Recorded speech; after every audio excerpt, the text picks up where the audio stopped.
Hello friends, house ஒய்ஃபாக இருக்கிற யாருமே கண்டிப்பாக இந்த வீடியோ ஸ்கிப் பண்ணிடாதீங்க. இது நமக்கான வீடியோ தான்.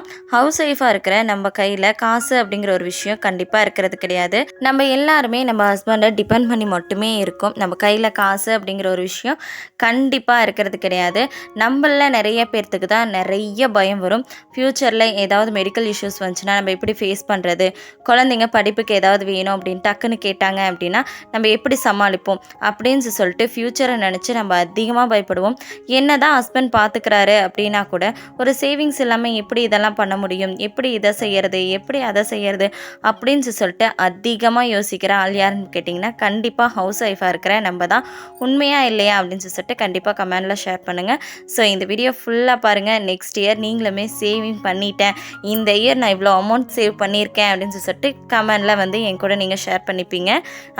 அதுக்கு எப்படி நம்ம சேவிங் பண்ணலாம் அப்படிங்கிறத இந்த வீடியோவில் டீட்டெயில்டாக உங்களோட நான் ஷேர் பண்ணிக்கலாம் அப்படின்னு சொல்லிட்டு தான் நான் சொல்கிற சில விஷயம் உங்களுக்கு முட்டாள்தனமாக இருக்கலாம். ஆனால் அதை ஃபாலோ பண்ணோம் அப்படின்னாலுமே நம்மளால் மணி சேவிங் கண்டிப்பாக பண்ண முடியும். சரி, அது என்னென்ன அப்படின்னு சொல்லிட்டு பார்க்கலாமா? ஃபர்ஸ்ட் ஆஃப் ஆல், நம்ம செலவு பண்ணுறது எவ்வளோ ரூபி நம்ம செலவு பண்ணுறோம் அப்படிங்கிறத பட்ஜெட் போட்டு செலவு பண்ணுங்கள். பட்ஜெட் போட்டு செலவு பண்ணோம் அப்படின்னா தான் நம்ம இவ்வளோ தான் செலவு பண்ணுறோம் அப்படிங்கிறதே தெரியும். நம்ம ஒரு மாதத்துக்கு எவ்வளோ செலவாகுது அப்படின்னே தெரியாமல் நம்ம நிறைய பேர் நம்ம வீட்டில் இருப்போம். அந்த மாதிரி இருக்காமல் தயவு செஞ்சு பட்ஜெட் எழுதுங்க. ₹1 குழந்தைக்கு சாக்லேட் வாங்கி கொடுத்தீங்கன்னா கூட இன்றைக்கி இந்த டேட்டில் இந்த பாப்பாவுக்கு நான் இவ்வளோ ரூபிக்கு நான் சாக்லேட் வாங்கி தந்தேன், தம்பிக்கு இந்த பென்சில் வாங்கி தந்தேன் அப்படின்னு சொல்லிட்டு கண்டிப்பாக எழுதி வைங்க. அப்படின்னா தான் வீட்டுக்கு செலவாகிறது எவ்வளோ ரூபி செலவாகுது அப்படின்னு சொல்லிட்டு தெரியும். அப்படின்னா தான் நம்ம மாத சம்பளம் வாங்குகிறோம் அப்படின்னா வீட்டு செலவுக்கு இவ்வளோ ரூபி ஆகும் அப்படின்னு சொல்லிட்டு அந்த மாத சம்பளத்துலேருந்து நம்ம பிரித்து எடுத்து வைக்க முடியும். ஸோ அதனால அதுக்காகவாவது கண்டிப்பாக இது பண்ணுங்கள். அதே போல் இப்போ நிறைய பேர் வாங்குறது மாத சம்பளம் தான். அந்த மாத சம்பளத்தை என்ன பண்ணலான்னா 3 பார்ட்டிஷனாக பிரிச்சுக்கலாம். 3ஆக பிரித்து அதுக்கப்புறம் நம்ம இது பண்ணிக்கலாம். அப்படின்னா வாடகை, ஸ்கூல் ஃபீஸு, இந்த மாதிரி இதுக்கெல்லாம் ஒரு 20-30% பிரிச்சுக்கலாம்.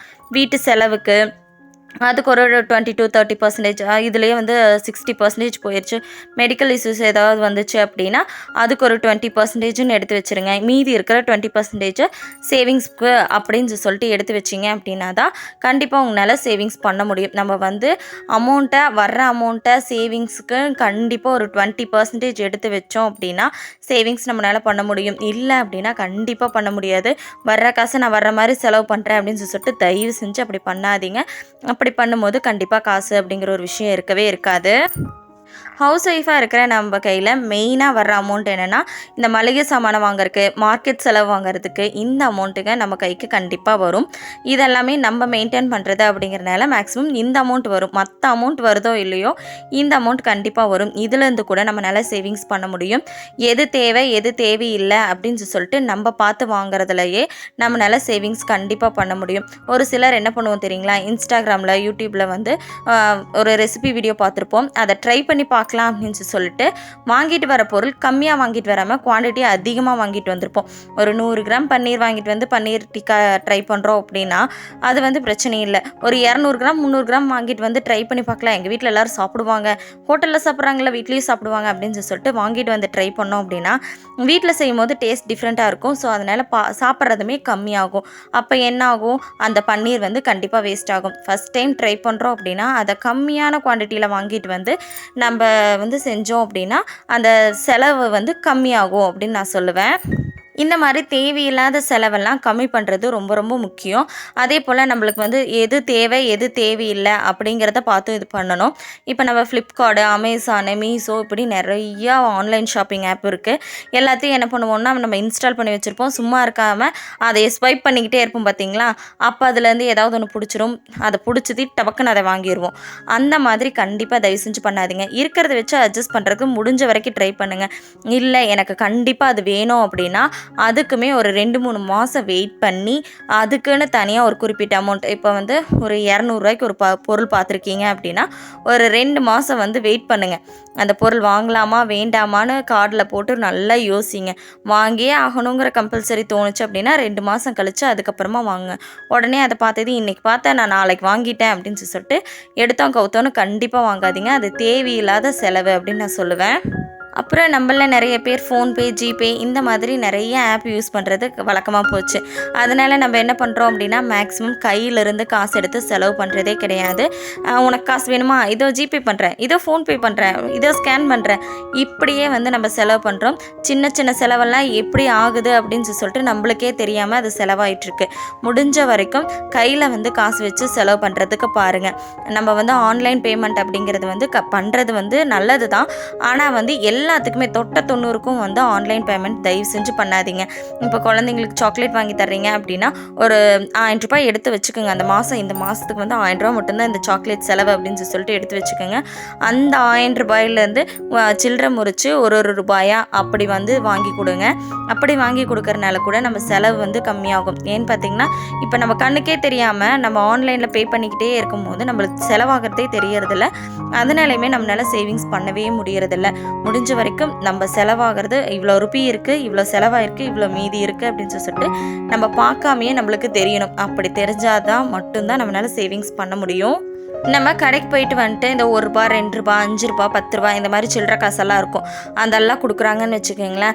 அதெல்லாம் நம்ம சும்மா வந்து குழந்தைங்கிட்ட கொடுக்காம அந்த காசையுமே நம்மளே எடுத்து வச்சுக்கலாம். நம்ம எடுத்து ஒரு கப்லேயோ ஏதாவது ஒன்றில் போட்டு நம்ம சேவிங்ஸ் பண்ணோம் அப்படின்னா கண்டிப்பாக ஒரு 1 இயர்க்குள்ளே வந்து ஒரு நல்ல ஒரு பல்க் அமௌண்ட் கிடைக்கும். ஒரு 5000 வரைக்கும் கண்டிப்பாக நம்மளால் சேவிங்ஸ் பண்ண முடியும்.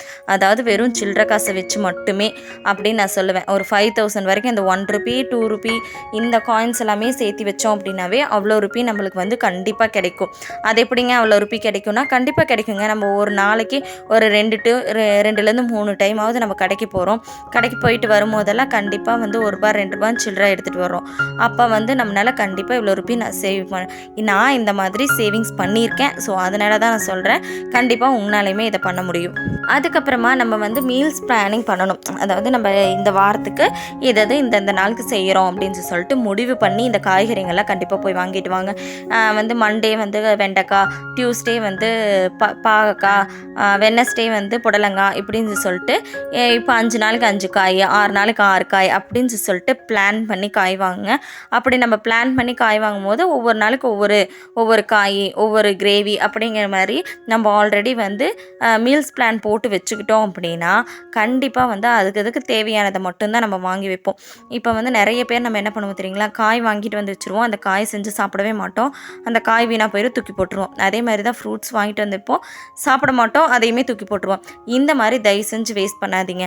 அதே போல் இந்த மளிகை சாமானமெல்லாம் வாங்கினோம் அப்படின்னா பல்காக வாங்கிட்டு வந்து வச்சுருது. நிறைய வாங்கிட்டு வந்து வச்சுருவோம். ஒரு சில டைம் பூச்சி பிடிச்சிரும், அதையும் தூக்கி போட்டுருவோம். இந்த மாதிரியெல்லாம் வேஸ்ட் பண்ணாமல் முடிஞ்ச வரைக்கும் நம்மளுக்கு அளவான காயாகட்டும், பழமாகட்டும், இல்லை வந்து இந்த மளிகை சாமானமாகட்டும் அளவாக வாங்கிட்டு வந்து வச்சு நம்ம இது பண்ணிக்கிட்டோம் அப்படின்னா, யூஸ் பண்ணிக்கிட்டோம் அப்படின்னா கண்டிப்பாக சேவிங்ஸ் பண்ண முடியும். நம்ம பண்ணுற ஒரு சில சின்ன சின்ன மிஸ்டேக்னால தான் நம்மளால் சேவிங்ஸ் பண்ண முடியாமல் இருக்கோ தவிர, இந்த மாதிரியெல்லாம் ஃபாலோ பண்ணிங்க அப்படின்னா கண்டிப்பாக சேவிங்ஸ் ஒன்று பண்ண முடியும். அப்புறம் நம்மக்கிட்டேருந்தே நம்ம காசை ஒழிச்சு வைக்கணும். என்னங்க நம்மக்கிட்டேருந்து நம்ம எப்படிங்க காசு ஒழிச்சு வைக்கிறதுனா கண்டிப்பாக ஒழிச்சு வைக்க முடியும். அதாவது இப்போ ஒரு டப்பாவில் காசு போட்டுக்கிறது, கடுகு டப்பா, சீரக டப்பா, அதுக்கப்புறம் நம்ம பர்ஸில் இப்படின்னு சொல்லிட்டு டிஃப்ரெண்ட்டாக நம்ம ஒழிச்சு வச்சுக்கிட்டோன்னு வச்சுக்கோங்களேன். எங்கே காசு இருக்குது அப்படின்னு சொல்லிட்டு நம்மளுக்கே தெரியாது. அப்போ வந்து அந்த காசு எடுத்து நம்ம யூஸ் பண்ண மாட்டோம்.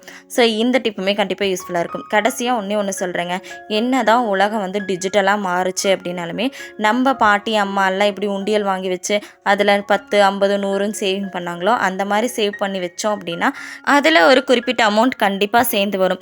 அது நம்மளுக்கு ஒரு சின்ன பிரச்சனை அப்படிங்கும் போது அந்த காசு நம்மளுக்கு ரொம்பவே, அதாவது சிறு துளி பெருவெள்ளம் அப்படிங்கிற மாதிரி அந்த சின்ன அமௌண்ட் நம்மளுக்கு பெருசாக ஹெல்ப் பண்ணும் அப்படின்னு சொல்கிறேன். கண்டிப்பாக இது எல்லாருமே ட்ரை பண்ணி பாருங்கள். இந்த வீடியோ நிறைய பேர்த்துக்கு யூஸ்ஃபுல்லாக இருக்கும் அப்படின்னு நான் நம்புகிறேன். யூஸ்ஃபுல்லாக இருந்துச்சு அப்படின்னா இந்த வீடியோக்கு ஒரு லைக் பண்ணிட்டு நம்மளுடைய சேனலை சப்ஸ்கிரைப் பண்ணி வச்சுக்கோங்க. தேங்க்ஸ் ஃபார் வாட்சிங். Keep supporting me. பாய்.